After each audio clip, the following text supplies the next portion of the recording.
আজকে যেহেতু সোমবার তো ভাবলাম আজকে একটু নিরামিষ খাওয়া দাওয়া করবো। তো আজকে প্রথমে এখানে লাউ কেটে নিয়েছি। তো লাউটা একটু বড়ি দিয়ে ভেবেছিলাম বানাবো, কিন্তু যেহেতু বাড়িতে বড়ি ছিল না তো লাউয়েরই এরকম সিম্পলভাবে কিন্তু বানাবো। আর বাইরে কিন্তু বেশ সুন্দর বৃষ্টিও হয়েছে। তো কড়াই এখানে জিরে ফোড়ন দিয়ে দিয়েছি, লাউটাকে প্রথমে ভালোভাবে একটু ভেজে নেবো। তারপর এখানে মশলা বলতে শুধু নুন হলুদ আর অল্প একটু জিরে গুঁড়ো দিয়েছি। লাউটা কিন্তু একটু ঢেকে ঢেকে রান্না করবো, দেখো লাউ থেকে কিন্তু অনেকটা জল বেরিয়ে যাবে, সেটাতে কিন্তু লাউটা একেবারে সেদ্ধ হয়ে যাবে। তো লাউ থেকে দেখো কতটা জল বেরিয়ে গেছে। নামাবার আগে একটু দিয়ে দিচ্ছি ধনে পাতা, লাউটাকে কিন্তু আরো অনেকটাই শুকিয়ে নেবো। তো ব্যাস, লাউয়ের ঘন্ট একদম আমার রেডি হয়ে গেছে। এরপরে কিন্তু আজকে বানিয়ে নেবো হচ্ছে আলু পটল আর পনিরের একটা রসা, মানে নিরামিষ তরকারি, যেটা খেতে কিন্তু বেশ ভালো লাগে।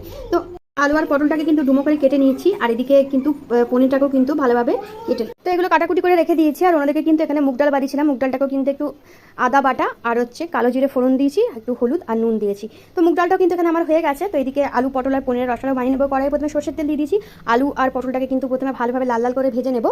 তারপরে কিন্তু আজকে পনিরটাকেও একটু অল্প একটু হলুদ দিয়ে কিন্তু ভেজে নিয়েছি। তো অন্য সময় আমি কিন্তু পনিরটা ভাজি না, তো আজকে একটু ইচ্ছে হলো